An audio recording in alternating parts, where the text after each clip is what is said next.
Hello, everyone. My name is Debbie Owusu-Etcha, and I am one of the commissioners for the Ottawa People's Commission. I'm one of four, and tonight I'm joined with my colleague, Monia Mazig. We were supposed to be joined with one more of our co-commissioners, Alex Neve, but he is unfortunately waiting for roadside assistance in between Montreal and Ottawa. So we hope he gets to Ottawa safely, and who knows, maybe I'll make an appearance later on. Our fourth commissioner is Leilani Farha, and she has been, you usually mix it up which one of us are part of the hearings, and so tonight it's myself and Monia. I wanted to start off by kind of explaining a little bit about the purpose of the commission and a little bit of the Ottawa People's Commission for us is a key element of the community's response, or really looking at the community's response to the disruption of last winter's convoy occupation, and specifically looking at how it impacted local residents and businesses. Our goal in particular is centered around healing and justice. We want to hear the stories from those who are most impacted, and look at the ways in which the responses at all levels of government, kind of unpacking what those were, and really taking the time to find out what community views are important recommendations to address the damages and specifically avoid future disruptions of this nature. So tonight is one of the many online hearings that we've been having. We've also had some hearings in person. And we've also been meeting privately with local residents over the last few months and in the upcoming weeks as well. In addition, we're going to be holding some consultations with community members, particularly those who are specifically impacted, like folks who are Asian seniors, women who've been living in shelters, members of the Indigenous community, the Black community, the Muslim community, the 2S LGBTQI+ community, amongst others. And of course, we're also receiving written submissions and have been throughout this entire process. So for today, we're going to be hearing from 6 local residents who registered to appear virtually with us today. As Gael mentioned, we will take the time to take a break after the third speaker, considering we're full this evening, and wanting to make sure that we're taking the time to decompress and return during the halfway point. Each of the folks who've registered to speak today will be able to kind of speak to what their experiences are. What I won't do is say anyone's name. I'll kind of leave that to folks to introduce themselves however they see fit. And as Gaia mentioned in the remarks, she's going to bring in the next speaker, and as soon as you're brought on, you can go right ahead and begin to speak. We are trying our best to ensure that this is going to be as a safe and cooperative space as possible. And so we would like to encourage that those of us who are speaking today use respectful language, and we're going to make sure that we try to minimize or completely not have any offensive, hateful, or violent language. And as previously mentioned, we really encourage you to speak clearly, because we do have interpreters. And of course, this is going to be recorded. So if you'd like to speak in French or English, you're more than welcome to.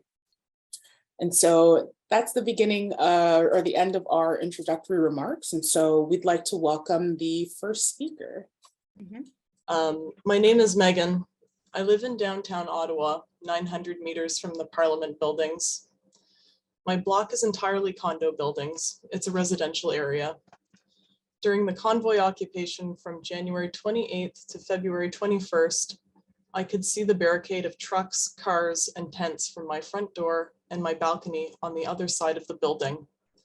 These 3 weeks were the most terrifying time of my life. I was tortured with the constant sound of truck and train horns at all hours. I was a victim of harassment by convoy occupiers. I was subjected to breathing in choking diesel fumes. I was witness to my neighbors being harassed, taunted, and screamed at. I was assaulted with a deadly weapon. I will lay out key elements to my experience which will show patterns of targeted harassment and violence directed at me and at my neighbors, including my elected officials. It is my hope in sharing my lived experience that the victims' voices overcome the gaslighters who seek to portray these few weeks as a protest. News broadcasts always showed Wellington Street and the Parliament buildings. They never showed the extent of trucks, trailers, pickup trucks, cars, RVs, and tents blocking entire streets and sidewalks in residential and commercial areas. The trucks ran their engines constantly. I could smell it anytime I went outside. It was like living in a gas station. The corner of Kent and Laurier was completely barricaded. Every time I went by, men leered at me and shouted freedom, or COVID is a lie, or take off your mask, or fuck Trudeau. I was afraid to leave my home at night. I never experienced this level of street harassment, even as a woman. What worried me was that people were drinking openly and that no police were present, ever. I was afraid of being followed or sexually assaulted by these groups of drunken, rowdy men. On February 3rd, I was assaulted by a convoy occupier at the corner of Kent and Somerset. He drove his pickup truck in while I was crossing the road. I had yelled at him to watch out since I had the right of way. He chose to drive his truck directly into me as I scolded him. Both he and his passenger were laughing and smiling as he did this. I was able to roll out of the way before being dragged under the truck. A split second later, another convoy occupier truck roared by me at a great speed. That truck was very, very close to hitting me. My husband witnessed all of this and was able to get the license plate of the first truck. We filed a police report. There was an investigation of assault with a deadly weapon. I was unable to identify the suspect in the lineup. This experience was highly traumatic. All of this has been formally documented with the Ottawa Police Service. I would like to turn to the February 5th. That day, I attended one of the community safety walks arranged by my city councillor, Catherine McKenney, and my member of provincial parliament, Joel Harden, and other city councillors. During the 2-hour walk, I saw only 2 police cars. I noticed no barricades to keep people from driving downtown, which was promised by the Ottawa Police Service. Many new trucks and cars had arrived. Convoy occupiers were everywhere throughout the downtown. I was with Joel's walking group when he received a call from Catherine, who was at a briefing with the city and the Ottawa Police Services. Catherine said that the community walks were canceled because extremist elements from the convoy occupiers were fanning out into the neighborhood, looking to commit targeted harassment, intimidation, and violence against these walkers. Fortunately, I was able to get home safely with others from our walking group. For me, this was a pivotal escalation of violence against my community and against democratic norms. It is deeply disturbing that the convoy occupiers were actively targeting my elected officials in broad daylight as they walked with their constituents. That is not something that protesters do. That is something that anti-democratic extremists do. It was not just a few bad apples. The total absence of police action combined with the pure contempt of the convoy occupiers towards the community created the conditions for this political violence to happen. That day, the convoy occupiers evolved from harassers and bullies. They became fascists.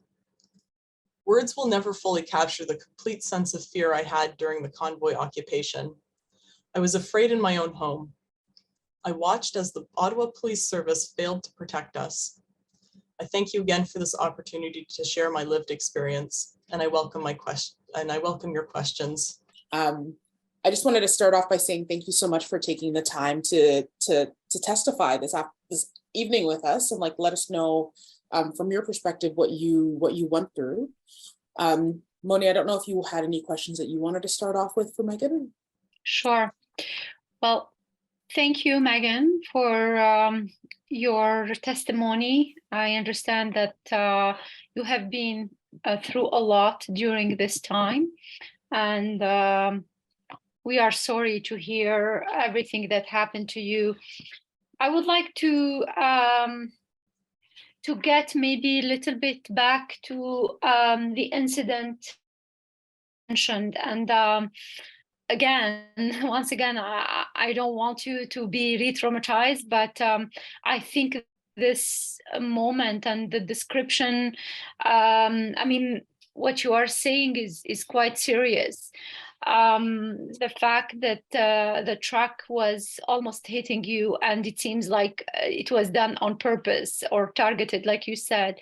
Can you please give us a little bit? You mentioned that it was at the intersection of Kent and Somerset, and that you have seen the truck coming towards you.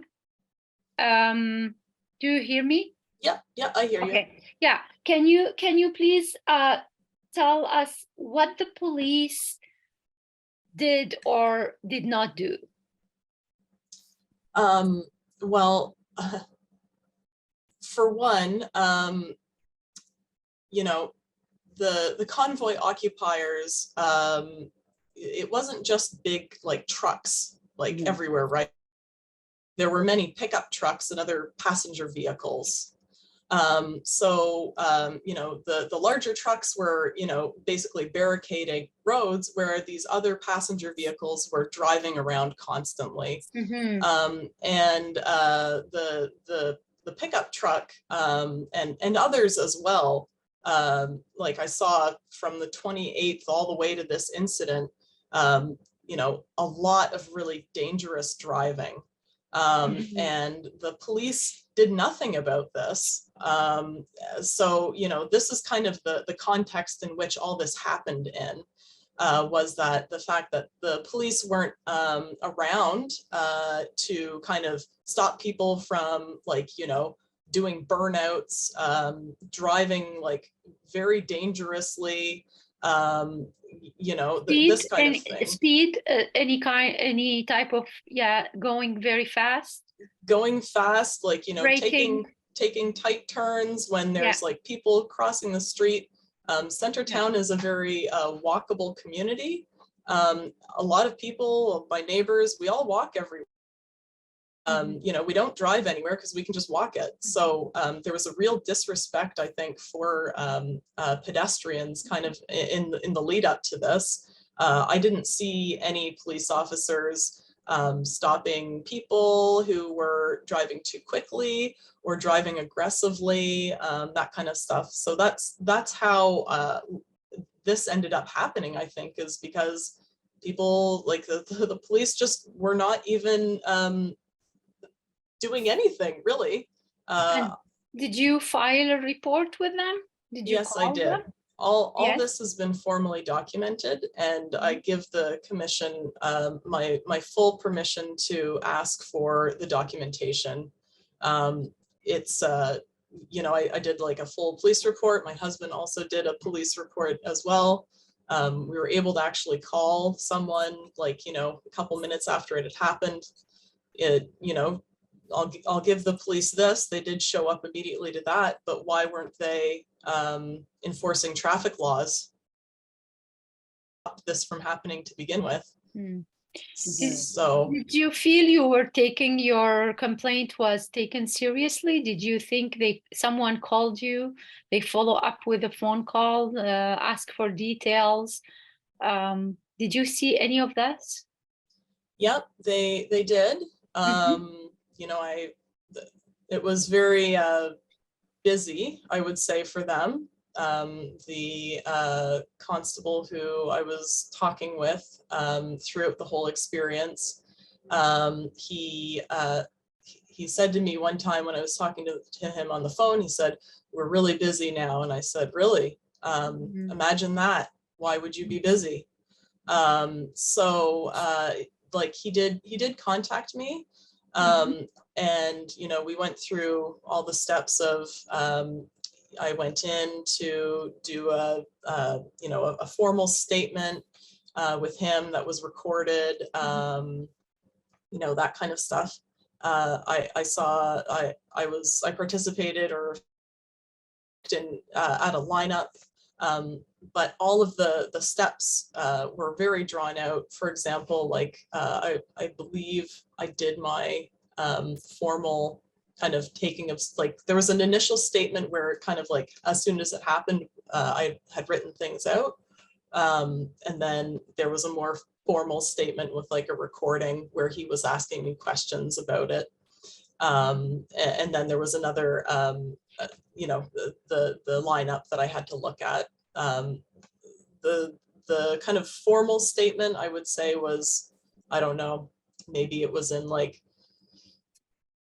early like April. So if we're talking strictly like access to justice, I would say it was pretty slow. This is my first time with an interaction with the police in this kind of way. So I don't know if it was, considered slow in all ways, or if this is just normal, but yeah. Thank you. What is the deadly weapon? You were talking about an assault with a deadly weapon. Can you tell us about that, please? So in my interview with the officer who, like the investigator, part of his process was to figure out whether or not, what type of road infraction, I guess, had happened. So the deadly weapon is the truck, right? Oh, I see. Okay. In that he was trying to run me over and kill me. And it was very, very much like, the guy was turning. I would yell at him to watch out. I was angry that, these people had taken over my home and they were, continuing to drive aggressively. He didn't stop. He just kind of kept on creeping right into me. And then at one point, he just decided he was going to try and kill me. And accelerated into me. I was pushed. There was and this isn't just, kind of pushing, like he was driving into me. And when you're getting pushed by a vehicle, especially a truck, where the whole like front part of it is like literally pushing up against your chest so that your chin is like touching the top of the hood, that's pretty terrifying. So like this guy wasn't messing around. He was fully committed to trying to kill me. Do you think the fact that you were a woman was playing there? Oh, certainly. Yes. Thank you. So thanks, Megan. I just have a few questions, kind of keeping track of the time. You spoke about the experiences of you dealing with harassment and like verbal comments from folks on the streets, participants of the convoy itself. So just kind of curious, did you find yourself during the time of February often having to leave your home, an office, for example, or were you find yourself needing to go grocery shopping often? I was just kind of curious about what was going on for you during that time that, made you feel like you had to go out. I know for some people we spoke to, they definitely felt more, unfortunately, trapped in their own home. And, the experience that you dealt with the car incident, I was just kind of curious about you navigating the streets at the time. And was it because you had to go get necessities, etc.? Just kind of curious about that. Yeah, so I'm fortunate enough to be working from home, but so, that was, I didn't have to leave to go to get, to commute or go to a place of work or whatever. But I'm sure you all recall that I believe it was at the end of January, all of the restrictions for the COVID mandates, right? So everything was open up. You could go to a place and all that kind of stuff, I will note that many of the places downtown were in fact not open because it was too dangerous for people to go to. The places that I did go, you know, things like the drugstore, the closest one that was open was the Shoppers at the corner of Bank and Laurier. So I would have to go by Laurier and Kent on my commute. That would be like the, you know, fastest route. You know, could I have taken other routes? For sure, but they weren't nearly as, one, expedient, and it's cold at the beginning of February, and most of February's in Ottawa. So of course I would want to go to the fastest route because I don't want to go outside the longest time. You know, for one weekend, I did have to leave my home because I was quite honestly like traumatized by the situation. I was able to spend time with friends outside of the downtown core. Not everyone had that opportunity for sure. And I'm very grateful for it because there were times where I was trapped in my home. One of the weekends, it was particularly bad. I can't recall which one, but yeah, it was like, you know, it was like the circus had come to town almost, and there were just piles of people outside my home. There was one person that had a like a snare drum that was just you know, drumming outside of my home at like, I don't know, 10:30, 11:30 at night. There were fireworks that were set off in front of our building. So, you know, I'm sorry, Debbie, I'm not sure if I'm Oh no, answering all of yeah, your no, questions.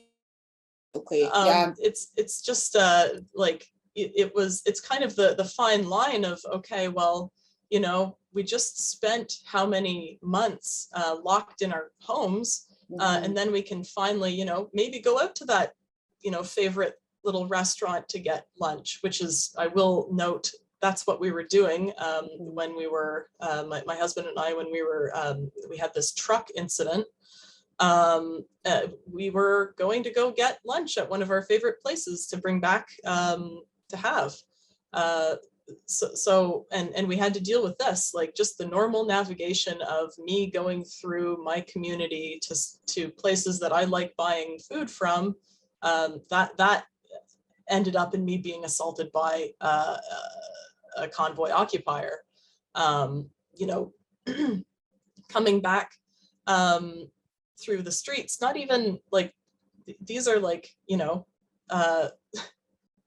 they're nowhere near the Wellington Street, just for walking around. I remember, you know, I had, and it gets to the point where you start to kind of almost lash out at these people too, like verbally. You know, there was a group of like drunken like men walking down through Gloucester Street, and I just yelled at them, "Go home." And they said, "This is my home." And that's like really disturbing, because now it's like, okay, well, if you're here now, like this is not the community standard that all of us have set up.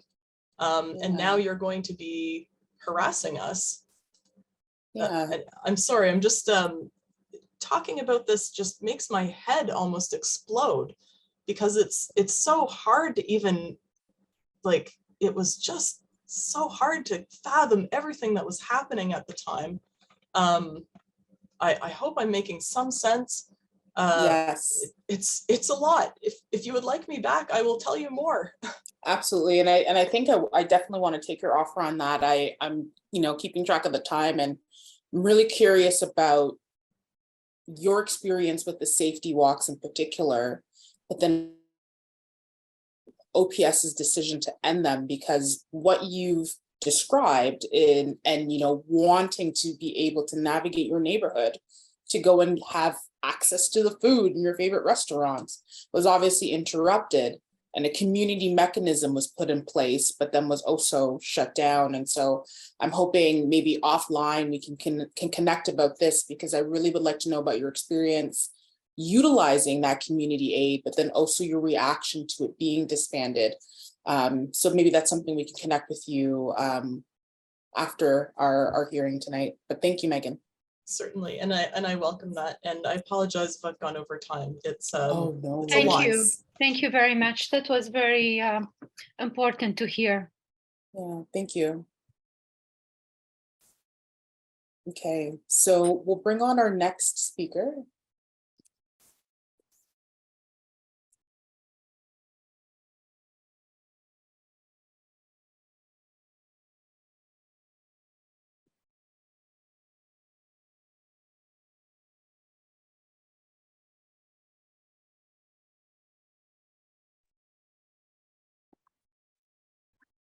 Hello, can Hi. everyone see and hear me? Yes. Amazing. Thank you very much. Thank you for inviting me over and hearing my testimony. Assalamu alaikum. Peace be upon all that are present. My name is Abdul Rahman Ahmoud. I am a board member of Islam Care Center on Somerset West and Bank Street. Although I don't live in Centertown, Ottawa myself, Centertown has a very special place in my heart indeed. I have been a consistent volunteer at Islam Care Center since 2012. I hope my service to this great ward warrants my honorary constituency. Let me tell you a little about our humble organization and its roots in the Centertown community. Islam Care Center has served as Centertown's oldest and only open, safe prayer space for Muslims in this ward since 1991. It has been a center for community building, supporting the Muslim community most vulnerable and marginalized in our city.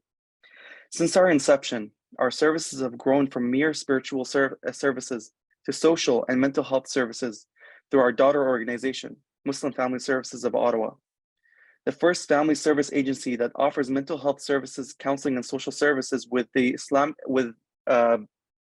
practitioners and agents that are mindful of the Islamic cultural sensitivities. Although the organization's name starts with Muslim, MFSO has served and continues serving all members of the community, regardless of backgrounds and faith groups. And of course, I cannot continue without mentioning our halal hot meals for the less fortunate program that has been running every Saturday morning since 2011, where volunteers of all backgrounds assemble, make halal hot meals, and distribute them amongst the most vulnerable on the streets. Where our volunteers offer our hot meals, they also offer their ears and their hearts to the community and to our clients. So far, my testimony has been and the light in our community. Unfortunately, this is where my testimony takes a dark turn. The disheartening events that occurred in a community of light, how the peace convoy has affected Islam Care, a place of peace and harmony. Firstly, we had to make the difficult decision to close our doors and suspend prayer congregations, including our most busy prayer, Friday Jummah, or our Friday prayer sermon. Secondly, when Saturday came and our gallant volunteers were preparing for our hot meals program, because they were so insistent and fearless, I allowed them to go for it and continue the noble work that they do. However, as the events has escalated, we decided to suspend the program, disallowing our volunteers from doing their great work and preventing our clients from having a halal hot meal in the cold winter. Third, and most devastatingly, our center was vandalized in the early morning. Security footage indicates an unknown individual smashed our window with a hammer. We have reported this incident, and as much as they could work and as much as they could do, due to the low quality of our security footage, we were not able to apprehend the attacker. How this peace convoy can disturb a place of peace still has me dumbfounded. All that matters is that this was as far as it went. And we thank God for the blessing of the safety that we live in now. And we thank God for keeping our friends, volunteers, and community members safe through those difficult times. We thank God, the source of peace, safety, and tranquility, to continue. And we ask him to continue providing our community with safety, peace, and tranquility. Wassalamu alaikum wa rahmatullahi wa barakatuh. May the peace and mercy of God be with all of you. Thank you. Thank you so much, Abdul. Really, really appreciate you taking the time to share the experiences of your community center and what you folks went through. And kind of curious, I have a few questions, especially related to volunteers experience, but then also client experience, and maybe a little bit more about what happened with the vandalizing of the actual community center itself. Have you heard from your volunteers, or especially those who were willing to go and contribute to the Hot Meals program, the one, what their experience was working at the center during the actual convoy itself? Did they feel comfortable being able to go in and meet together? Did they experience any interactions with the convoyers at all? Just curious to hear what you've heard from the volunteers who were actually trying to do good during a chaotic time. So we have a fearless bunch, to be honest. I mean, even if they saw something, they would keep it to themselves, and they would take it to the chin and just move forward. They're very resilient. I must commend them. Not on the first week of the peace convoys, when we did allow our volunteers to continue the program, they did not encounter any negative response from anyone. They did not interact with anyone from the peace convoy. For them, it's as if God just made them a peaceful way. They came to the center, they did their work, they went to the shelters, they handed everything out, and they had no problems. Beside the road closures, that I believe they had to go through a detour, because usually we go on a convoy of ourselves. Like, we have multiple cars with volunteers. They had to go through a detour. But as far as the interactions with the clients were normal, from what I understood, because I did ask for a report from our leader at that point, the team lead at that point. They did not encounter anyone, and they did not encounter any negativity. Perfect. And for the clients who later on unable to actually receive the services from your center, have they shared anything about that impact it may have had on them, not being able to receive halal hot meals? I'm just kind of curious about what maybe that disruption may have meant for the clients who have been using the service for a very long time. We did not receive any reports from our clients. It was, as soon as we were able to go back and do the work, it was kind of business as usual. I'll say that's a testament to their resilience. I mean, they just continue chugging along. The volunteers and the clients, they just continued their days and continued the program as business as usual. Perfect. And then my last question before I give it to Munia. I'm really, really deeply saddened to hear what happened in terms of that vandalizing. And I'm happy to hear that captured on your cameras that you were able to present to the police for a report. From your perspective, how fast were the police able to respond to your call that this had happened? And I guess related to that, kind of wanting to know about your experience with this. Is this the first time that your center had ever been targeted with this type of vandalizing before? So just curious between how the response was from the police, but then also, is this something that you folks have experienced before? Unfortunately, yes, we have experienced this multiple times before. This is not the first time our windows were smashed. It was not the worst vandalism we've had. We've had our door burnt down at some point. Someone was trying to burn some garbage at our back door. They didn't succeed. It was extinguished very quickly, and the repairs were swift. This incident The police were actually their response was very prompt. It was very prompt, mainly because we had a close connection with Constable Muhammad Islam. So he's kind of our 911, our personal 911, and we made a phone call to him, and he was able to send someone in very quickly. They took the evidence very quickly. They even went ahead and contacted all the other businesses around for their security footage. Unfortunately, because of how our center is and how the entrance is where it's placed, no other camera from any of our neighbor businesses were able to capture the incident, and thus their pursuit for justice was fruitless.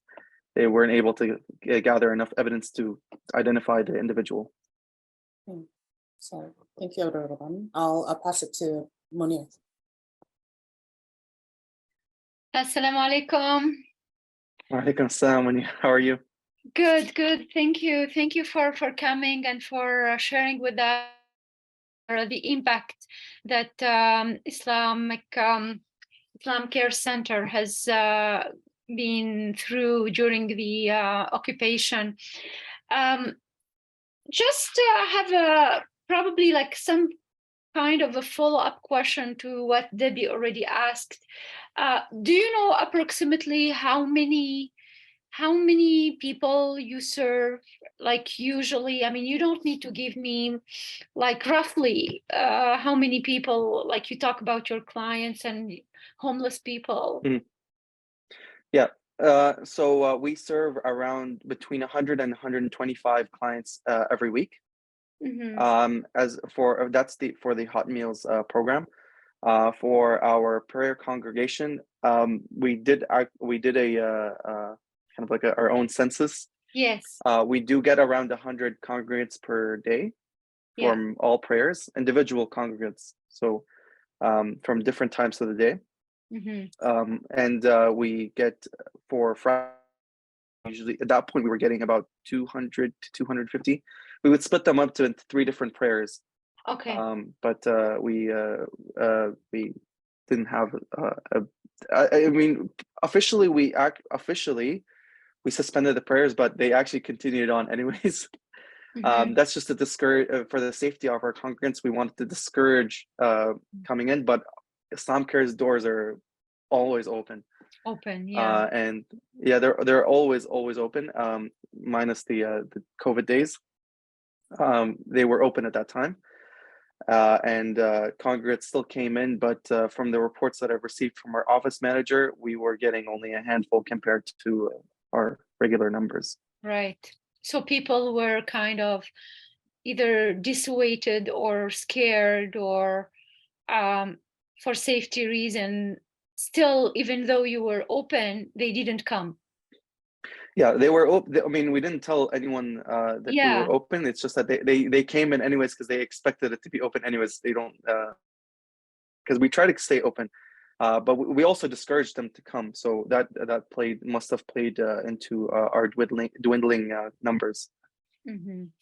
And so those people who usually benefit from your hot meal, halal hot meal, do you have any idea? I think Debbie asked you somehow when the program was suspended, do you have any idea who was taking care of them? Like, obviously you could not reach them, right? Or you decided that it was not safe for your volunteers to go and see them. So do you have any idea, like, how did they manage? Because I think it was kind of tough for everyone, especially living in downtown. Yes, absolutely. And I've been the lead on this program for a few years till I relinquished my leadership, mainly because I moved up in the organization.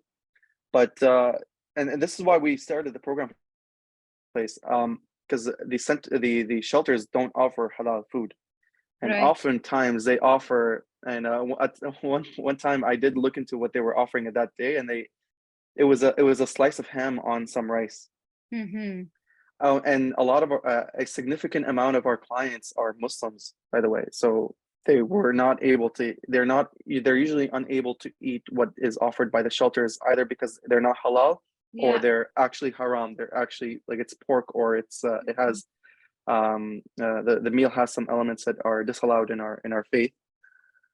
I'm not sure what they were offered by the shelters at that point, but I can't really imagine it being very different, because that's usually what shelter food is. It's ham and some rice, because that's usually the cheapest that they can offer, Mhm. and it's usually in low quantities. And I mean, I love the shelters that operate in downtown, but Yeah. I will say that our quality is much higher. You can go on their website and you can see the meals. I want to have one of these meals myself, but Yeah. Yeah. It's challenging, of course, for the shelters. Yeah. So yeah, and then I will go back also to the to that incident of the vandalized. So what was it exactly? So they tried to smash your window. Mm. Do you think, I mean, I'm not here trying at all to to put any words in your mouth, but do you think it was related to the convoy? Without a doubt. Mhm, Without a doubt. I mean, this was usually when we do get some vandalism, it's usually maybe at night. mhm, But this particular individual came in pretty early in the morning, and I imagine that they came because they were in downtown and they were able to come very easily. mhm, We haven't had any incidents in years, by the way. mhm, The last incident was 2 years and a half ago. No, my bad. It was around three years ago. mhm. We haven't had an incident since, and then obviously they say correlation is not causation, but I mean, when it quacks like a duck, you know. Mhm.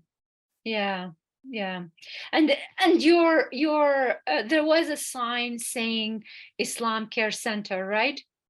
Okay. Yes, among Islam Care Center, among Islamic verses, Quranic verses on the door, and Mhm. and Arabic calligraphy saying "Assalamu alaikum" coming in. Yeah. It was very apparent that it is Islam Care Center, and they smashed our window, and we are a part of a complex of two businesses, two properties, two doors right beside each other. Our door was smashed. There wasn't that, so Mhm. it's not random. They could have smashed the spa's window.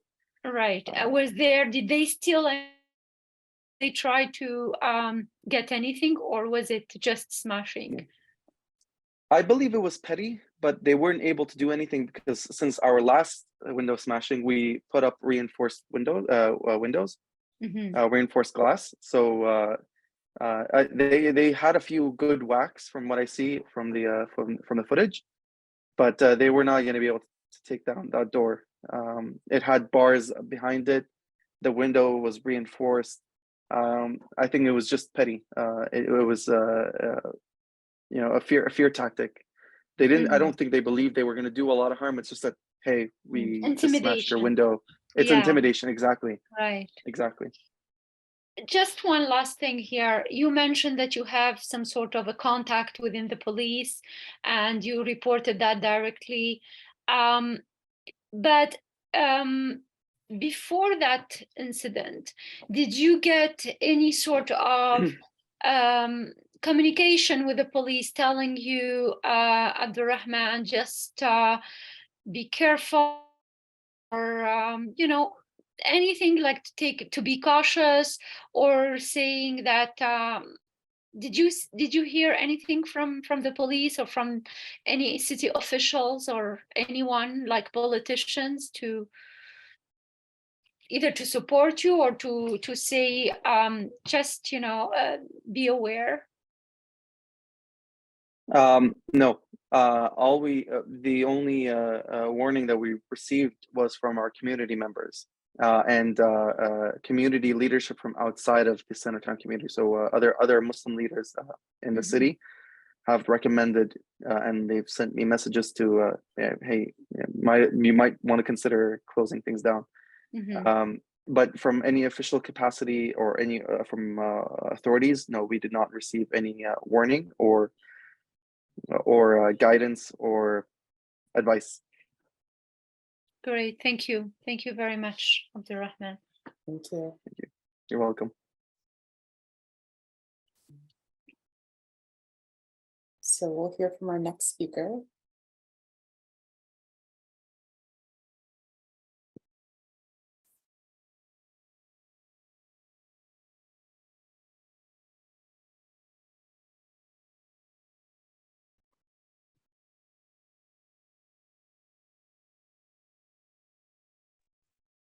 Hello, can you hear me okay? Yes. Okay, great. Hi, I'm Sharon. I'm a resident of Centertown. I have lived and worked in Centertown for about 20 years. I've also, before the pandemic, I've traveled a lot, and over the years, I've witnessed many protests in Centertown, which, you know, it's normal. We're the capital. And also I've been near big protests in other parts of the world. And I knew how dangerous and how they can be and how quickly things can get out of hand. So in mid-January, I started hearing rumblings online about a convoy coming to Ottawa, and I started to get quite nervous the more I was reading. And by the 24th of January, I was really quite anxious hearing about it and realizing that it was not going to be like other protests that we had in Ottawa. I write and I make posts on Facebook sometimes, and I also keep a bit of a diary and make little posts about things that I'm thinking about. And I took some notes at that time of what I knew on January 24th. And I wanted to make sure that my experience of what I knew before they arrived here is on the record, because I've been hearing a lot of people in positions of authority talking about how they didn't know and it was a surprise and blah, blah, blah. I'm just a citizen with a reasonable understanding of the internet. And by January 20th, I'll tell you some of the things that I knew. I also want to share, in addition, I want to share a story of what happened the one time I dared to go get groceries during the protest. But first, I just want to share with you some of the things that I knew on January 24th.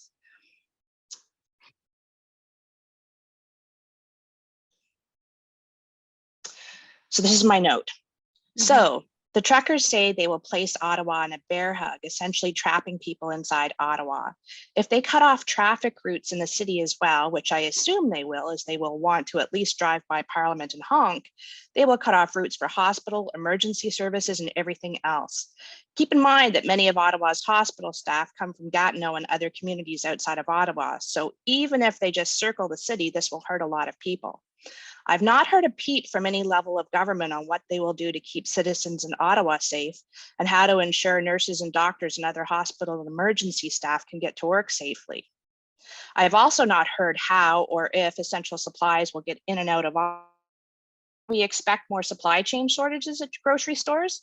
Logic would say yes, but I don't know. Okay. If this goes as planned, everything will be disrupted in the city and surrounding area for days at least. I would imagine.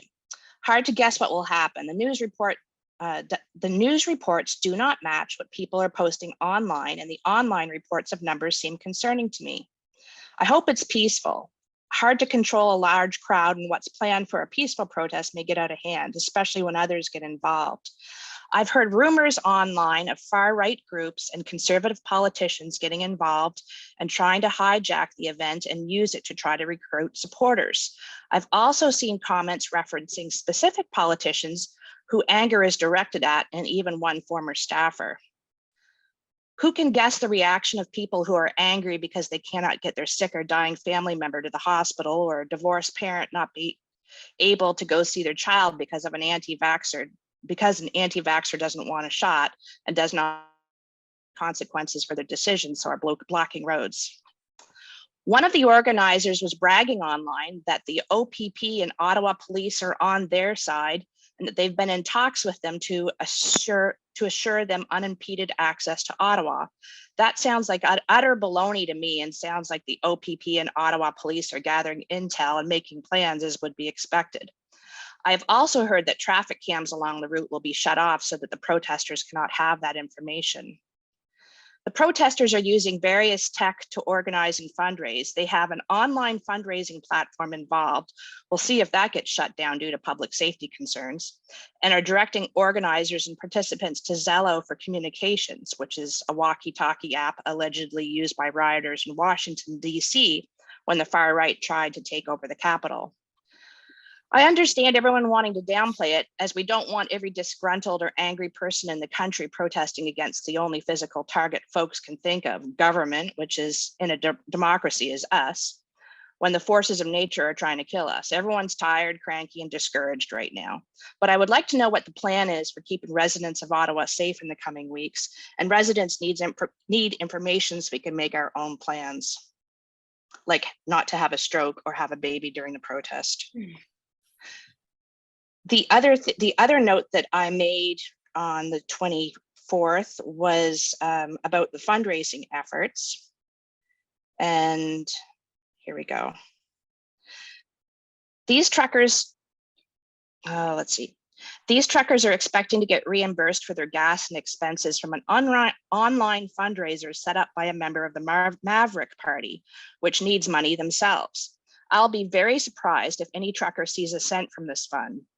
It will be funny if it didn't create a financial hardship for many families. So that's what I knew on January 24th and what I was thinking about. And that was before they got here. So if I knew that, I would assume that many other people who were in a position of authority knew at least that. During the protest, I followed the police instructions, which were, at the time, they basically told us citizens two things. One was to avoid the area if possible, and if we lived downtown, to stay inside. So I did that. I stayed inside. Thankfully, I was off work at the time because I had been recovering from anxiety and depression from the pandemic, and I had taken a couple of months off work just to get myself together and get back in a good headspace. And I was getting ready to go back to work shortly and was really looking forward to it because I actually love my job. Anyway, so I was home and the protest was going on. I could hear noise at all hours. There are people parked on the street out in front of my house who would walk down to the protest. I could see people all around walking by. I basically stayed up every night till 2 or 3 in the morning to make sure that all of the strangers on my street were gone before I would go to sleep, because I was very nervous about break-ins or if the protest would turn violent at some point. So basically, I ended up staying up very late every night until things were quieter. And of course, this was worse on weekends and better during the weekdays. So at one point, I started to run out of groceries, and one of my next door neighbors was elderly, and I knew his legs were hurting him. And my neighbors really weren't driving at all because we never knew when we would get cut off, or if we took our vehicles out, would we be able to get home? So people were mostly going on foot if they had to go anywhere, or getting picked up by a friend outside of downtown and getting a ride somewhere and then walking back home, because nobody wanted to have their, vehicle stuck somewhere. So I decided to take my backpack and walk down to the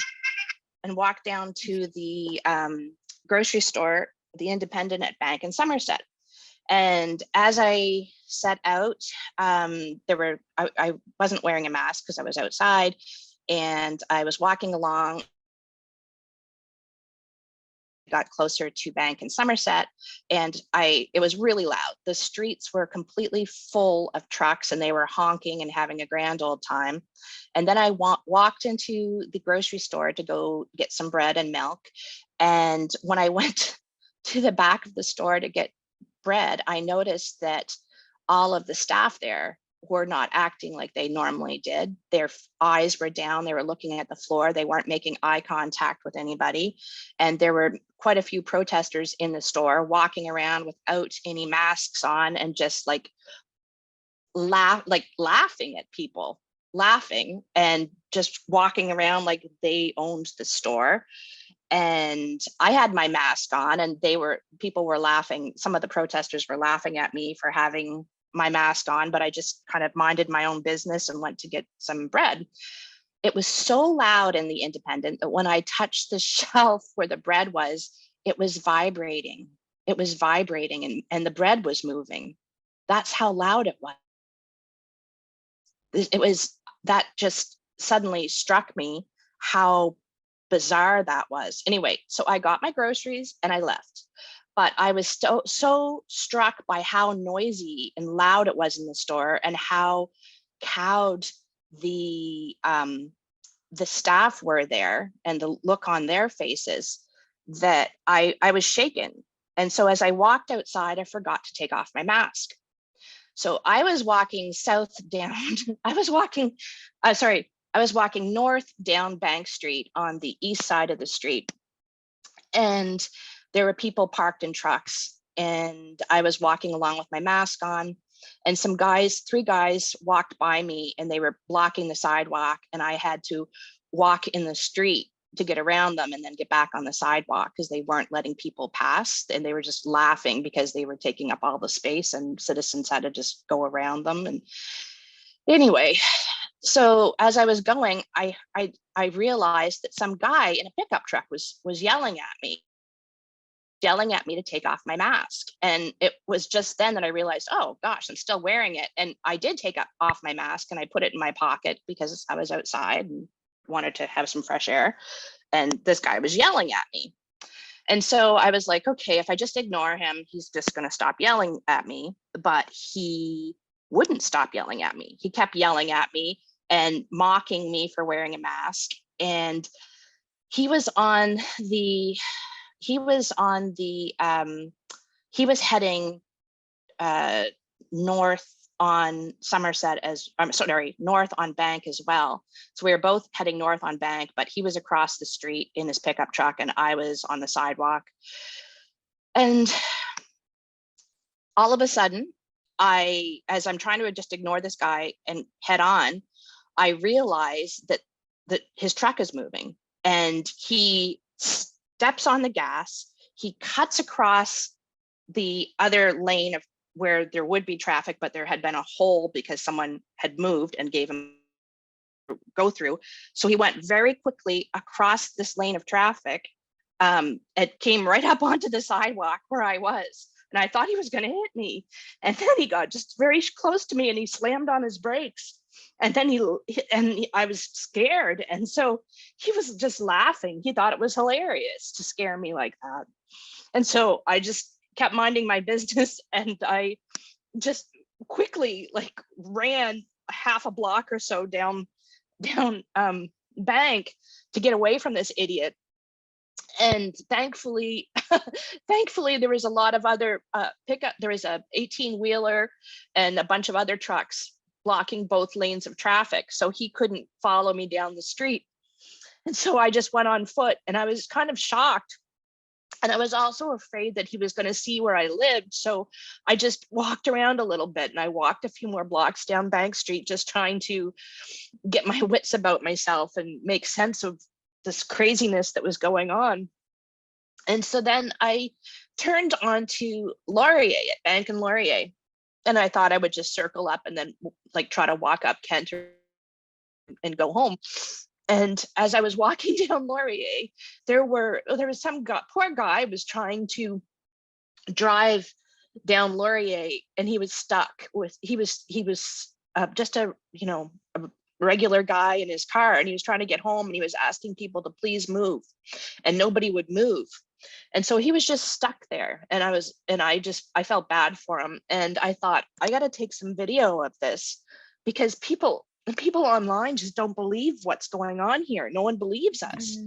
And so I took out my phone and I tried to take some video, and people were shouting at me to like put away my phone, because I guess they could tell by how I was dressed that I wasn't a protester. I don't know. Or maybe I just looked too clean cut or something. God knows.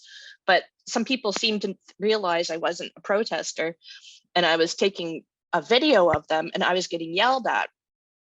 And so I put my phone away, and then I walked a little bit further to Kent and Laurier, and then I took my phone out again, get some video of what was going on at Kent and Laurier. And Laurier, both lanes in Laurier were completely blocked. Nobody could go up and, Kent was completely blocked. Nobody could go up and down. There was some jackass on a pickup truck with a it looked like a propane torch, but I'm not sure, but something that was lit with a big blue flame coming out of it, with his shirt off, dancing on top of a pickup truck, acting like a jackass. And there were people up and down the street honking and revving their trucks. Vehicles were going the wrong way on the street. It was complete chaos. It was absolute chaos. It was like Mad Max and a protest mixed together. Like there was, I didn't see any police around anywhere. Anyway, so I managed to take a few moments of video, and then someone else started yelling at me. So I was too scared to keep recording. So I put away my phone, and I just tried to walk home and make sure that no one was following me, and made my way home. So anyway, after that, I decided not to go out for groceries anymore, and I'll just eat whatever's in the house, and that's that. And so I stayed home. But because of my just being stressed by all of this, my return to work was postponed, because the anxiety that I had just been getting over became much worse. And I ended up having to take more time off work, which I didn't want to do. Anyway, it was an incredibly anxious time. And then I remember when the police set up a barricade at the end of my street, and they started clearing out the protesters. When the police were there at the end of my street, I just burst into tears, because I finally felt safe and I could sleep at night. And that night I was able to sleep at a regular time for the first time in a month. And I was just grateful to have the police there at that point. But the whole time I just felt like I was a prisoner in my own house. And I was afraid to leave my house, because I knew that our insurance policies don't cover damage for a civil riot or anything like that. So I didn't want to abandon my house, because I felt like if I wasn't here and things went wrong, that my house somebody could take over my house, or they could do damage here. But if I was home, maybe I could deter people just by my presence, I hoped. So I would have loved to have left, but I didn't. And now I'm seriously thinking, knowing that we were just completely not protected during this protest, I'm seriously considering whether or not I should continue to live in Centertown, even though I've been here for 20 years and have been through many, many protests. I'm seriously thinking my house and moving somewhere, because I just don't trust that the city can keep me safe. So that's basically it. There's many, many other things I could say, but I know there's other people who have important things to say, but I just wanted to share that little, at least share one story with you, and also to put on the record of what I knew on the 24th. And oh, by the way, if I didn't say so, it was around January 30th or 31st was the day that the truck ran at me and pretended like they were going to hit me to scare me. Thank you. Thank you, so Sharon. much. Monique, did you want to start? Did you, if any Sure, questions? Yeah. sure. Yeah, very, very sorry. I know it's difficult because it has been already difficult, and now this is a time where you are remembering, and this is bringing bad memory. Yeah. But thank you for your courage and for coming and sharing with us your story, because as it was mentioned at the beginning of the hearing, that this is a place of healing, but also a place of hearing from people who are mostly impacted. And it seems from what you are telling us that you were hugely impacted. So thank you for taking the time. I have maybe I have just one question. When you and I'm gonna bring you at the end of your testimony, when you Sure. said that the police were setting up a barricade at the end of your street. Do you remember when were they doing this? It was around the time that they finally started to move the protesters out. It was right around the time when they were cleaning out and moving people out from the downtown core. And so then a lot of residential, so what they were trying to do is get the one way out so people could leave but not come back. And so they put concrete barriers at the end of the streets and we're only letting local traffic through. So my neighborhood at that time, I had basically one way in and out of my neighborhood because of the barriers that were up. And normally I would, that would not be the best thing to have only one way in and out, but it made me feel safer having the barricade at the end of the street and police there. Yeah, you wished that they had done this before, right? Oh my God, yes. Oh my God, yes. I was basically inside for like 3 weeks. Yeah. So when they were doing this, it was in February? Yes, it was in February. It was at the end of it was at the very end. Yeah. It was at the very end. Yeah. And up until that point, I really hadn't seen. I understand that the police were more around the well and that area on the outskirts of the protest, but there weren't. I didn't really see any police during that time on the residential streets. I saw some on Bank Street. And thank goodness I had a friend who is a police officer who was checking in with me from time to time by text because he knew I was scared, and he was doing his best to, let me know that things are moving and just hang in there, sort of thing. Mm-hmm. But that was not in his official capacity. It was just friendship. Yes. But yeah, no one from the city official or who tried to contact you or anyone? Well, I think it was January 24th, I sent a email to Catherine McKenney and to Jim Watson telling them that I was really concerned about the protest that was coming and I wanted to know what the city's plan was. Yeah. And then I stayed in touch with Catherine McKenney throughout and things online. I would share them with her and making sure that somebody knew, and also just to have a record of what was going on, because I knew at some point there would be a public inquiry. And also sometimes I would find something online that I thought the police should be aware of or that I was particularly concerned about. So I would pass things along to Catherine, and her staff were wonderful. It was like she was one of the only people, her and Yasser Nakvi were the only people that I heard from. And it was like most people were just not wanting to get sullied by this and didn't want to have their name associated with it. Mm-hmm. But yeah, it was I was really quite thankful for the staff in her office and for her, because it was like she was the only sane one who saw that this was bad and was trying to do something about it. And yes, I know Yasser was too, behind the scenes, trying to make sure that the people that he worked with were doing what they could to help residents here. But that was it. Mhm. Thank you. Thank you.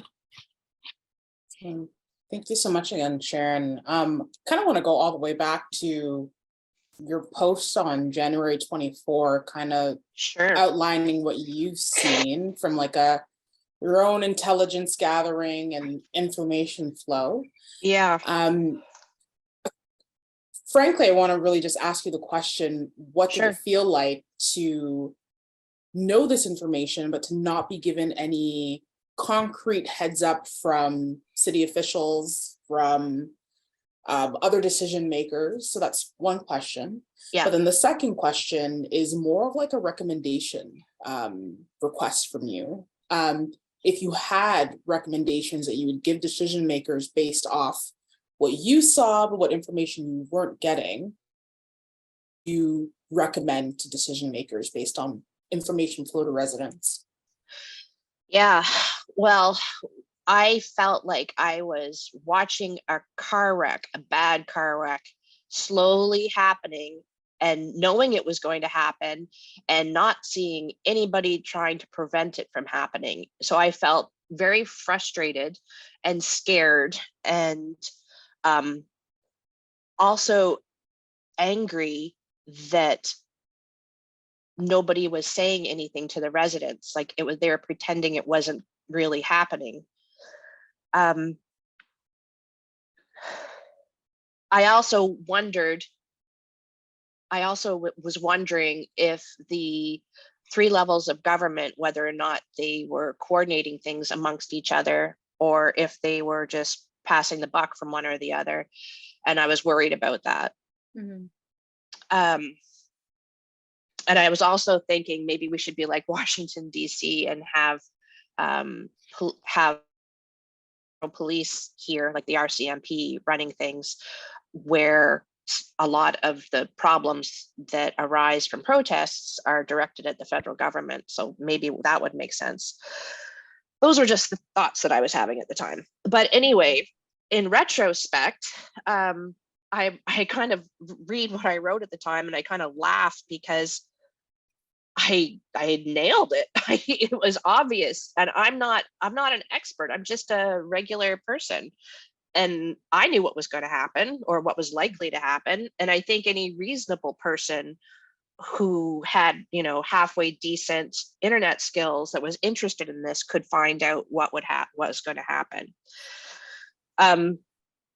In retrospect, the recommendation that I would give them would be to have better intelligence gathering, and to have plans, contingency plans for things, taking as examples that have happened in other countries. Like, for example, I thought for sure the city of Ottawa would have a contingency plan in the event that we had something like the January 6th attack in Washington, D.C. I thought for sure they would have something here planned if something like that were to happen here, because it was obvious that there were people very upset that the Conservatives didn't win the election. There were people who just were angry that Justin Trudeau was prime minister again. And there is a lot of far-right organizations that were trying to organize online and get supporters, and there were conservative politicians that were willing to, like with a wink and a nudge, kind of align themselves with that to try to get their supporters as well. But all that to say, I think that the city should have contingency plans and let citizens know roughly what those are going to entail and what to expect.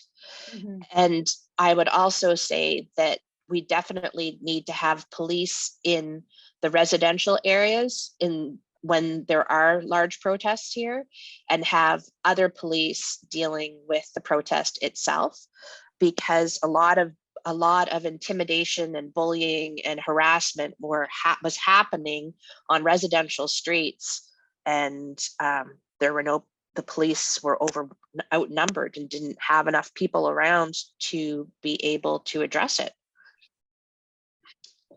Yes. Thank you. That's everything from me. Thank you so much again, Sharon. I appreciate it. No problem.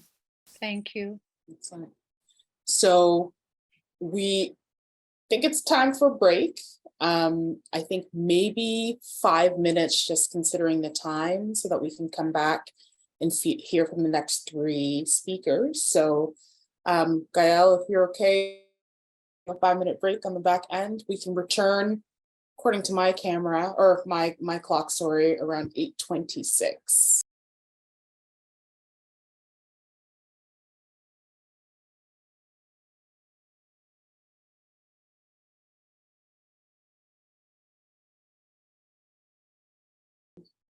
You can hear me good? I can. Can you hear me? Yes. Excellent. Awesome. And if folks are ready, we'll get started with our next speaker. The floor is yours. Yeah, hey, so my name's Luke LeBrun. I'm the editor of a nonprofit news organization called Press Progress, and I'm also an Ottawa resident. Before I begin, I just want to thank the commissioners and the commission as a whole, as well as the people behind the scenes, and Ken Rubin, who I know was pretty instrumental in helping to get things launched initially, and also the other people who've been providing some pretty powerful testimony tonight and on other nights. Yeah, so for me, like when the convoy rolled into Ottawa, as a journalist, the first thing I did was I grabbed my phone, I headed out the door, and I started, looking for the trucks and the vehicles. I wanted to document this and, get a sense of just how many vehicles were there, get a sense of, how the kinds of signs that they had, get a sense of, where the license plates were and like what provinces they were coming in from. And, as I was going around the city, I started noticing a big discrepancy between what I was seeing on TV and what I was seeing on the ground. I think you've probably heard that from a number of people tonight and previously. And so a lot of my coverage with Press Progress ended up focusing on stuff happening in the residential neighborhoods away from the parliamentary precinct and away from downtown.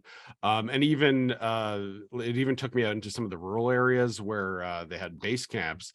And so I mean, the base camps were one of the most surreal things that I sort of personally experienced while I was, going about and seeing all the stuff that was happening on the ground.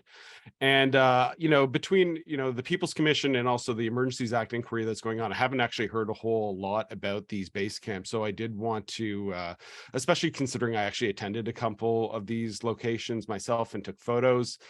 I did want to talk a little bit about what was going on there, because it was just really, really bizarre stuff, So you had, I mean, frankly, these kind of look like military style base camps.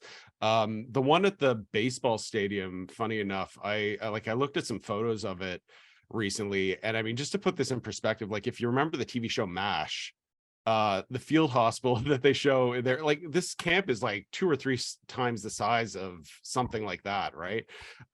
It's just kind of bewildering. And so you had, these semi-permanent structures. There were, these big canopy tents, mobile office trailers, wooden huts. They were stockpiling fuel. They were like fuel and propane. When I went to Coventry Road, I saw them loading gas cans into trailers, and it seemed that they were taking them from that site to downtown, and it was sort of like part of this supply line, right? And had a very militaristic sort of feel to it. It's really, really strange. I've never seen any kind of, G20 protests that had that level of, logistical sophistication. And so, yeah, I've basically identified 8 base camps. You know, during the convoy, I think I actually was the first to identify 3 in some rural areas that ended up becoming kind of like a national news story.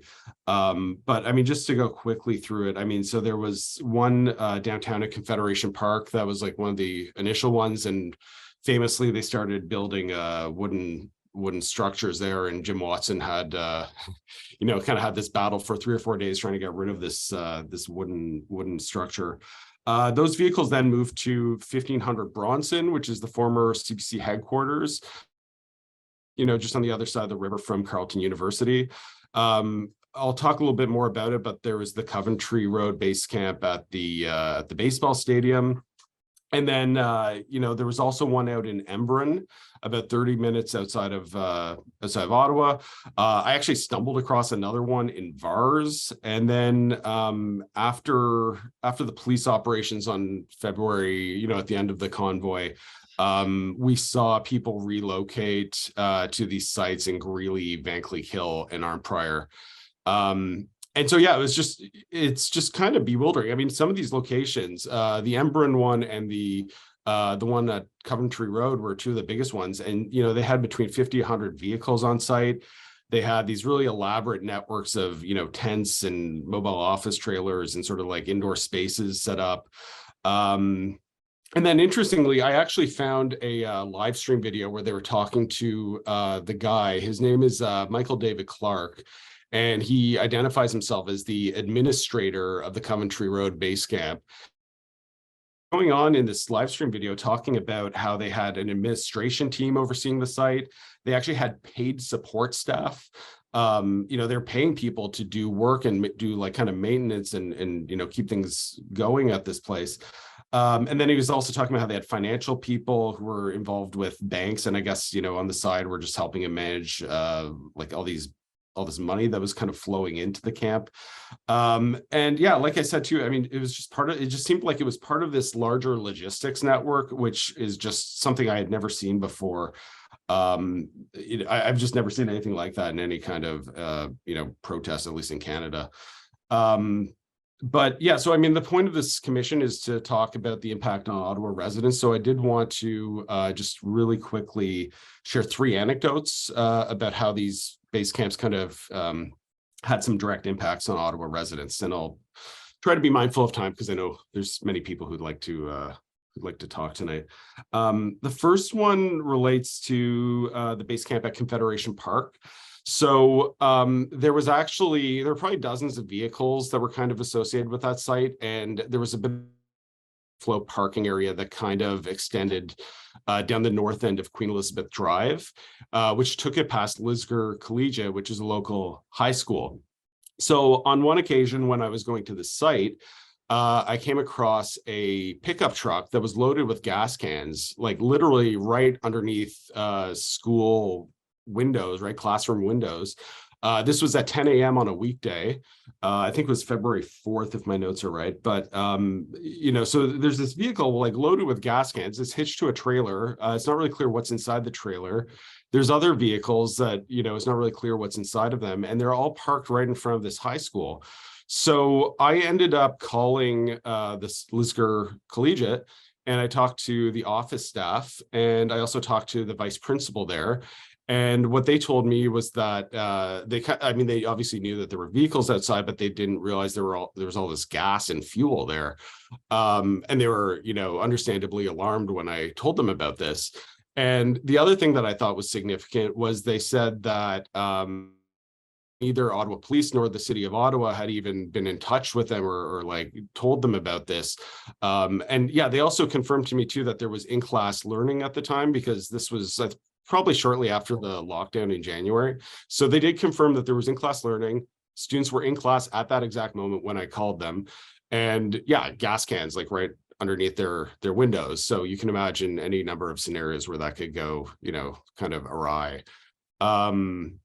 So yeah, I mean, my recollection was that the vehicles were not cleared right away.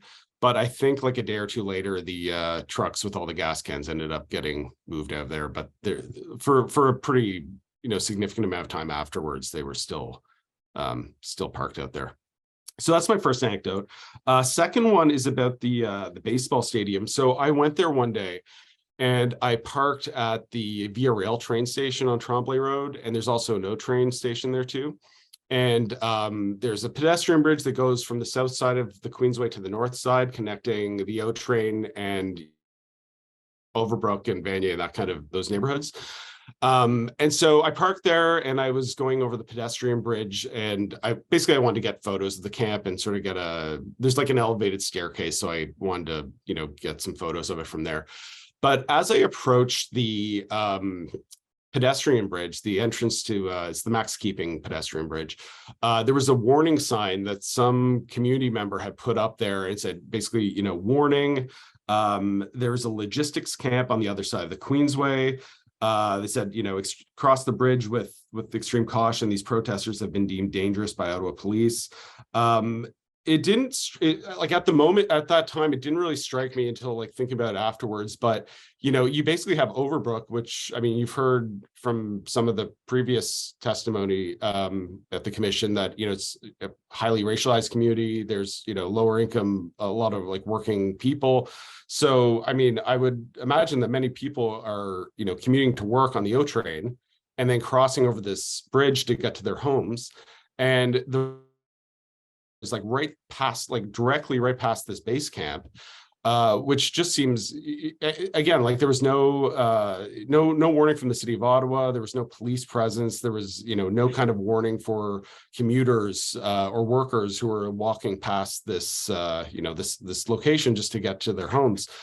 So I found that pretty troubling, and I ended up, sure enough, I actually ended up crossing over to the other side to start taking pictures. And within 2 minutes, I had actually been confronted by two members of this base camp. They were pretty suspicious and confrontational at first. They were, asking me like, what are you doing? Why are you here? Who are you working for? They actually accused me of being an undercover cop.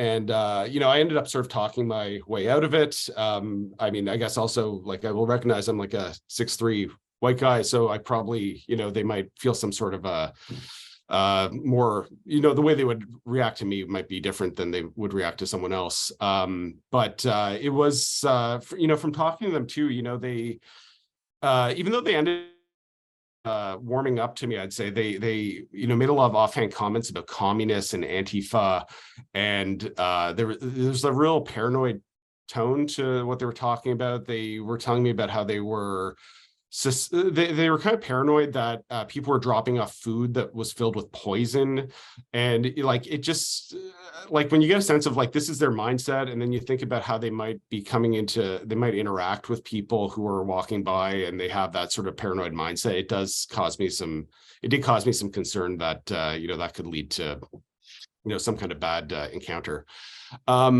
And then just lastly, my last anecdote that I'll share relates to the base camp that was out in Embrun. I had heard some rumors about this location online, like on social media. I did not see any kind of, there's no like Main Street, like CBC hadn't gone out there and taken photos of it or video of it. So I decided to go out there. I drove about 30 minutes down the 417. And when I got off at the exit ramp, the first thing I saw were pickup trucks kind of racing up and down the highway with American and there was this big plywood sign that said this way to parking, and it was like kind of right up next to the actual like Ontario provincial traffic signs, basically. So it's almost like this alternative traffic sign system that they had out there. And then I drove down the highway, and I kept seeing houses that had upside down Canadian flags or these like no more lockdowns lawn signs, and other kind of symbols sort of expressing support for the convoy. I ended up going out there, took photos of the location and got a sense of what was going on. But it was a really unsettling experience being in that kind of a community and seeing what felt like a lot of support for the convoy. So I ended up reaching out to people, in a lot of rural communities and smaller communities, they have Facebook groups that kind of act like almost like local newspapers, right? It's where they share community updates and stuff. So I reached out to a administrator of one of those sites in the area, and they were basically telling me that actually, you know, the support for the convoy in that community was, it might be a little overstated. And basically they're saying for about a year or two leading up to this, that community had been really divided by anti-vaccine, you know, propaganda and sort of conspiracies and that sort of stuff. And, you know, I wrote a whole story about this, so I won't go into it now, but, you know, the picture that I really got was that these communities were being divided by a lot of conspiratorial and sort of anti-vaccine type content online. And this was sort of creating permission in that community for this kind of behavior when the convoy actually did set up a location. I ended up talking to the OPP, and they basically said, you know, this is on private property. We can't do anything about it. They're not causing any trouble, even though, you know, it's like this giant, you know, there's giant tents there, about 100 vehicles on the site. And it just seems kind of self-evidently problematic that they would be there. But the interesting thing, though, for me is that from talking to people in the community and just getting a sense of how people felt like they couldn't, were, you know, a lot of their neighbors might support the convoy, and they felt like, you know, if they spoke out against it, that it might cause irreparable damage to relationships, or it might, you know, they might get attacked or something. It really speaks to sort of how in some of these rural communities, there's a lack of community organizing, or a lack of like local civil society groups that can push back at this stuff. I mean, there's lack of, you know, local journalism in many cases in these communities that could, you know, help to, you know, challenge some of these ideas that are floating around. So that was just another aspect to it, which I really haven't seen a whole lot of, you know, reporting beyond what I did. Like, I haven't seen a whole lot of reporting about that kind of aspect, especially in the rural areas outside of Ottawa. So anyways, that's my, those are my anecdotes. Excellent. Thank you so much, Luke. It's a lot here, especially from your perspective as a journalist who is going to literally report what you were seeing. And so really appreciate you bringing that and really naming out the different locations that we haven't been hearing about when we've been talking about this, even in the context of the commission. We've been talking about Coventry Road a lot, but haven't been talking about the fact that Confederation Park was considered a base camp of sorts, even though there was the story of that structure being built, but then the rural aspect as well, and what did it mean for rural communities. And so for me, I guess my question, as someone who, a personal connection that I'm okay bringing here, I live in the Vanier area, and Coventry is nearby.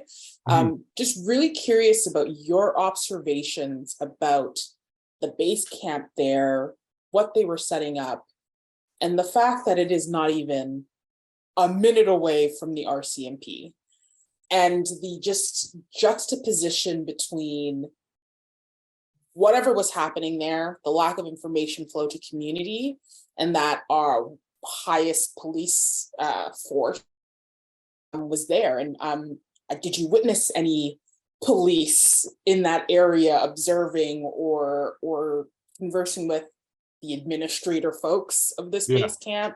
Did you ask questions about that? Very curious about what your thoughts were around the policing of that particular base camp because of its close proximity to the RCMP headquarters. That is a really good point, and I noticed that, and I haven't seen other people make that point, but it is actually absurd because the RCMP's headquarters is like right at the intersection leading into the entrance of this giant base camp, and they, you know, it seemed pretty obvious to me. I mean, to answer your question, I never saw police at the location until they finally cleared it out, and then they had like 3 or 4 police cruisers sort of guarding the entrance to it and preventing people from going back in. I do know that they did a raid on the camp one night after, you know, they kind of took a lot of criticism for not doing anything. I do believe that they sent police liaison teams occasionally to talk to them, but I never actually saw a police presence. And I mean, not even just someone, you know, stationed to residents who might be walking by, like I said, right? Yeah, so I mean, there's that. I mean, the other thing is that so I went there a couple of times. There's two hotels, the Hampton Inn and Marriott, I think, Courtyard Marriott. There were people staying in those hotels as well. Like when I went there one night, I saw a bunch of people outside smoking and drinking kind of in the parking lot, and they were like clearly staying in the hotels. Again, yeah, like right next to the police station. Yeah, no, so, I mean, I guess to answer your question, no, I did not see much of a police presence at all. Thank you. And I guess follow up to this, especially around in this Michael David Clark individual, because I'm just kind of curious if you had spoken to this person at all, because I don't think you mentioned. Did you mention an interview with this person? No, I tried to reach out to him. I have his email address because he was promoting it to collect donations. Yeah, no, I would actually really like to talk to him and get a sense of what what he was aiming to do. It it was actually really interesting just watching this live stream video. I think I provided a link to that in some background documents I gave you, but he also talked about how he had set up like a corporate entity. I actually looked for this corporate entity, I couldn't find it, but he said he set that up. He was talking about having kind of people helping him on the financial side, again, like paying people. So there's clearly a flow of money that's going on here. And yeah, and then the other interesting thing too is so there were many people who, I think it's safe to describe them as sort of extremists. There's photos of this guy with Tamara Leach and with Daniel Bulford, who were two pretty key convoy organizers. And yeah, like I said, number of people who are objectively extremists who were at the site as well, like Pat King, for example. And so this camp was definitely had some connections with the main organizers. And like I also said, I actually saw, gas cans being loaded onto trailers, and it seemed pretty obvious that they were being transported downtown. So, I mean, if you think about like all these different data points I'm laying out here, like it seems pretty clear there's some coordination going on between that camp and what's going on downtown. But yeah. Okay, yeah. The reason I ask is because it would be interesting to see if this person had any interactions with local residents who may have gone there to complain about noise or the sheer physical presence of the base camp in that parking lot. Just because if folks are ever driving that area on a regular day, it's empty. It's never that lively. And so just very curious if you did have any interactions with that person, if there was any insight around their possible interactions with residents. So thank you for answering that. Well, yeah, I mean, the only thing I'll say is that the two people that I ended up talking to, the two base camp members,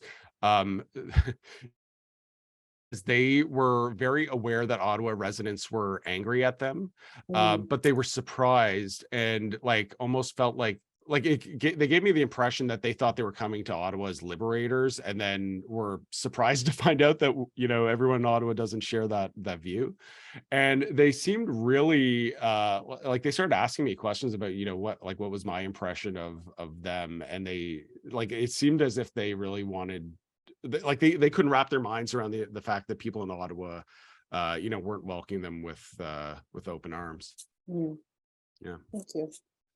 I'll pass it to Monique. Thank you very much for sharing with us. It's very, very different from what we were hearing before, so that actually adds interesting angles. Regarding to the first anecdote you mentioned regarding the fuel and gas near the Lisgar Collegiate, that you spoke to the vice principal and the school administrator, and then you said the vehicle were not cleared until later. Do you think after the police were called? I'm not sure. I know that there were issues on Queen Elizabeth Drive prior to this, because Queen Elizabeth Drive was actually used at one point as a staging area. Basically, they sent people to park along there. So I think there were, I actually counted one time. I think there was like maybe 30, 50 vehicles kind of parked all along the side of it. Obviously, on one side of Queen Elizabeth Drive is the Rideau Canal, and people were skating on the canal at the time. But on the other side, there's a lot of residential houses that are there. The police sent them there last minute. They kind of treated it like an overflow parking area. And I just think they didn't give any thought to the local residents who were there.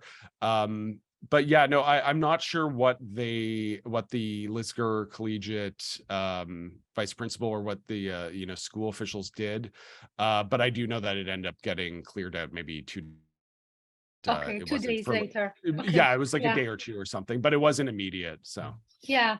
And you said something very like when you said that you wanted to once the convoy arrived, you started collecting information. Do you have approximately like a, I don't know, it's not really here some sort of a test or whatsoever, like how many vehicles approximately, and also the license plates, were they from Ontario, were they from Alberta?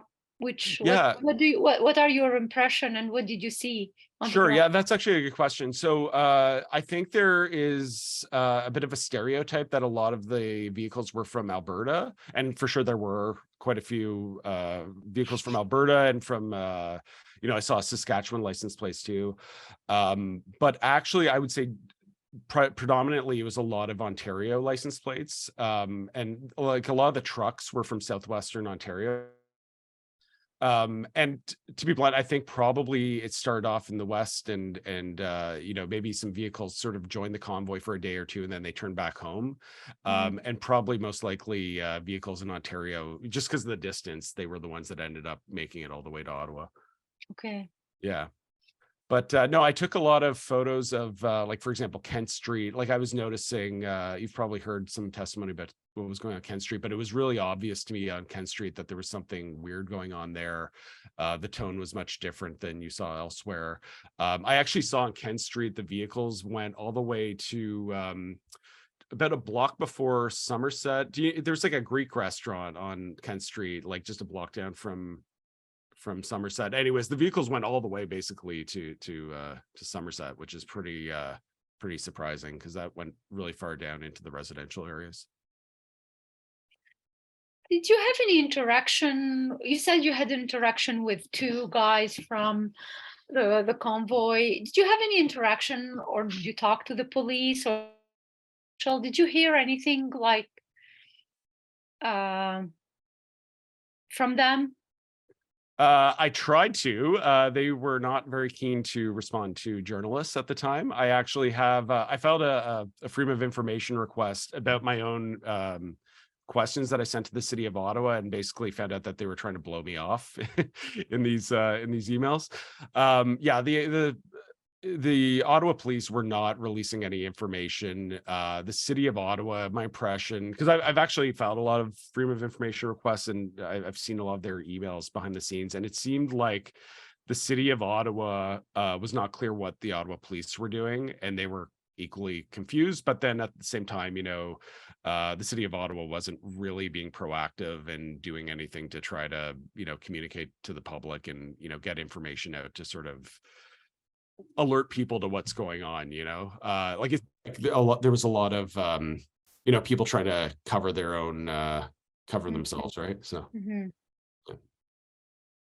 Thank you. Awesome. Thank you so much, Luke. Thank you very much. Thanks again for this commission and all the work that you're doing. Thank you. Yeah, and so we're originally going to have two more people speak, but we're going to only have one. Fortunate enough for the last person to be accommodating for us to chat with them another time. So we'll allow our last speaker for the evening to join us.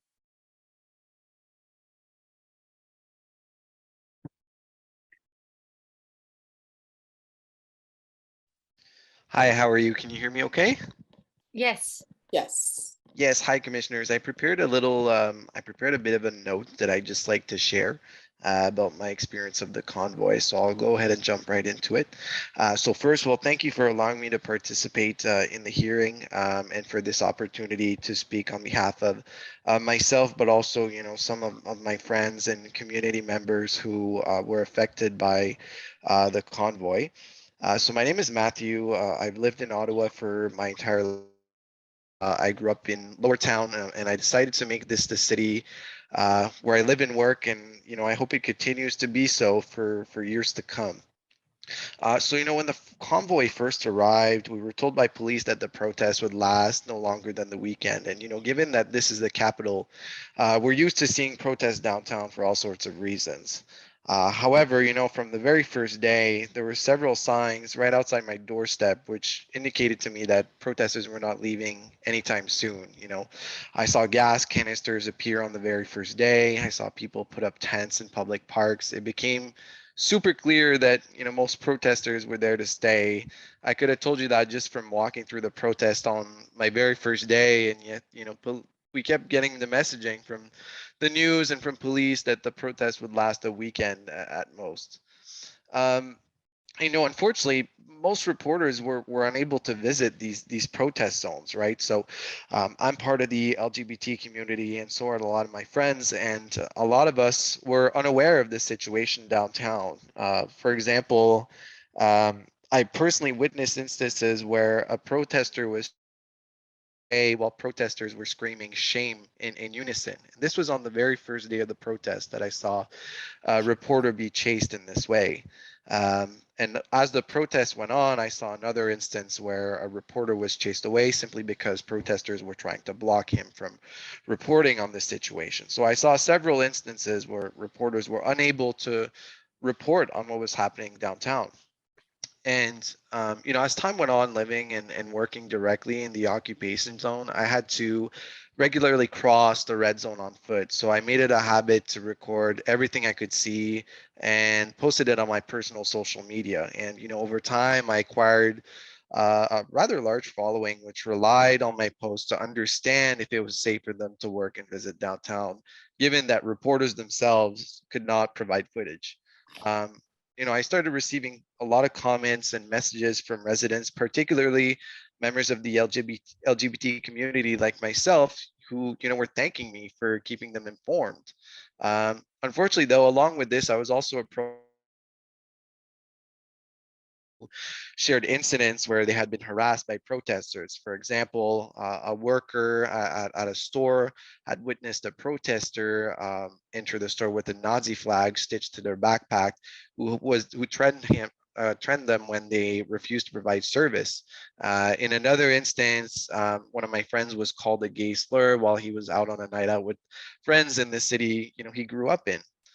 Um, Unfortunately, you know, as my community quickly grew online, I started receiving threats myself, and I had to stop posting on my account, which is why I'm approaching you anonymously and using an alias. And you know, just in my day-to-day life too, just walking through the protest zone, I was also regularly called slurs for choosing to wear my mask just because it's cold. And on the very last day of the protest, when I had to walk through the area again, I was even pushed by a protester while trying to film a hateful sign. Um, so a few of the incidents I personally witnessed and that were shared with me where the safety of Ottawa residents was threatened by the occupation. However, I also feel that the convoy, you know, indirectly threatened the health of Ottawa residents outside of the occupation zone in several different ways.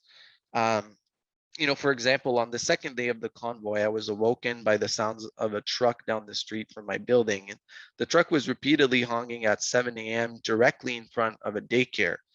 And I work as an emergency call center operator. And I was coming out the overnight shift, and the truck was causing me to be unable to sleep. But unfortunately, I couldn't call in sick due to the current labor shortages, and I was petrified the entire night that I would make a mistake due to sleep deprivation.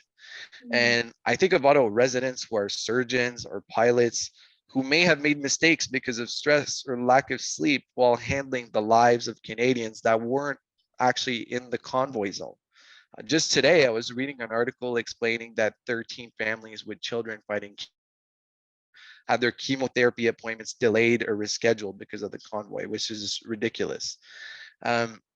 You know, even among the convoy protesters, I've witnessed instances where the health of protesters were at risk, including children. For example, I saw a child sitting in a stroller next to a blaring train horn device, surrounded by intoxicated strangers in the middle of the night in January winter. I saw strangers so intoxicated they were vomiting and stumbling in front of Parliament Hill while surrounded by blaring trucks, diesel fumes, open fires in the middle of minus 20 degrees Celsius weather. And, you know, despite these impacts, the health and safety of everyone involved, I've seen several instances where police chose not to enforce the law. You know, even with the police presence, I constantly saw protesters openly drinking alcohol, starting open fires. I even saw a protester one time with the edge of a billy club sticking out his backpack, and he was never even approached by authorities. And this was right in front of Parliament Hill. So, you know, it became very clear to me that police did little to stop protesters from disrespecting our city. And, you know, I really believe that this inaction broke the trust Ottawa residents once had with the government on several levels. But thankfully, you know, the camaraderie, and support I've witnessed among the community is giving me a bit of hope for the future, should government fail to support us for so long again in the future. So thank you for taking the time to hearing my experience, and I could go on with several more instances because you know, I was right in the middle of it, and I'm open to any questions you might have. Awesome, thank you. Maria wanted to start off. Yes, yes. Thank you, Matthew, very much for your testimony. I have a question. I don't know if you raised that regarding mental health, regarding, I mean, you said that you came home from night shift and then you cannot, were there any impacts really? Like you were thinking about what any impact that impacted you directly, or did you hear of anything from your, I don't know, either colleagues or people or your neighbors? Yes. So, you know, as a call center, you know, I'm an emergency operator. I don't really want to say which center just because I don't feel comfortable doing so, but it's very important that, you know, I get my full hours of sleep because I basically dispatch people to go help Canadians experiencing a wide array of issues. And if I miss, for example, details such as the name of a person or the date of birth, which happens often, at least in my experience when I'm tired, you know, I could not do my job properly and put someone's safety at risk by delaying how quickly they can access assistance. And, you know, and this is another example, it's not direct to me.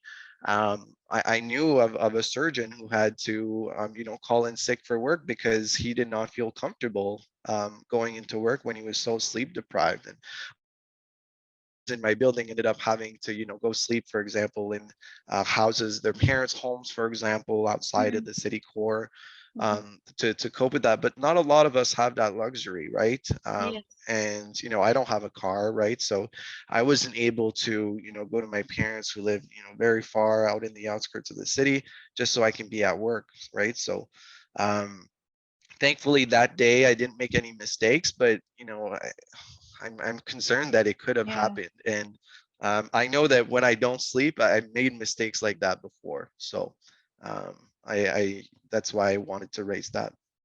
Sure. Thank you. I don't have any other question. Go ahead, Debbie. Perfect. Yeah, my question for you, Matthew, and thank you so much. It's kind of related to what you were doing for the online, like the online community that you essentially grew by sharing some of the insights on what you saw in the red zone. I was just curious, based off your interactions with, were kind of relying on you from information. You know, what did some of these folks say to you with regards to the information you were sharing? Were they grateful for that information? Were they speaking to maybe a gap between what you were sharing with them versus the media or decision makers? Is very curious to hear from the people who relied on the information you provided online and what their thoughts were. Yeah, so most of the reactions I got were people were very grateful. For example, I had one of my friends who relied on my regular social media posts to decide if it was safe for him to go to work that day or not. And you know, when things started getting really bad, and he worked in a restaurant right in the red zone that stayed open despite everything happening. He did not trust his establishment of work to tell him if it was safe for him to go to work, but he would open, you know, my social media account and see what was happening and decide, nope, this is not the day for me to go. And I also had a lot of my in the suburbs who I grew up with who live far from the city core who were surprised to see this kind of footage just because they had no idea how crazy and how out of control it had gone to be downtown. So a lot of people, especially in the outskirts of Ottawa, did approach me to say that. And then, of course, there was the odd message here and there from convoy supporters that would call me all sorts of names. And eventually, I didn't feel safe continuing to post just because you know, I didn't want to put my career at risk, but also obviously my life. So so I had to stop. But there was definitely everybody was very much grateful, and there was definitely a gap that I've noticed, at least. You know, a lot of these news agencies, they weren't able to go to this red zone just because they were harassed so much. So I think these social media posts sort of filled that gap. And you know, I'm a tall, bulky white guy, so you know, a lot of the times I'd be walking around with my mask on, and you know, I wouldn't get bothered. I would still get called slurs and here and there, but you know, you put your headphones in and you keep documenting, and you know, you go on. So I was definitely approached differently than, for example, my friend who worked at that restaurant, who is visibly part of the LGBT community, also part of, you know, African American. So he felt much less comfortable going downtown without with that with everything going on. Thank you. I don't have any additional questions at all. So thank you so much, Matthew. Thank you for Thank having you. me. Thank you. Monia, I'll pass it to you to conclude. Well, that put an end to our hearings. We would like, on behalf of my colleague, everyone, and also the administrator, organizer, volunteers of the commission, to thank you all for coming, sharing with us your stories. Some of them were very really like charged emotionally, and we totally understand that this has been tough.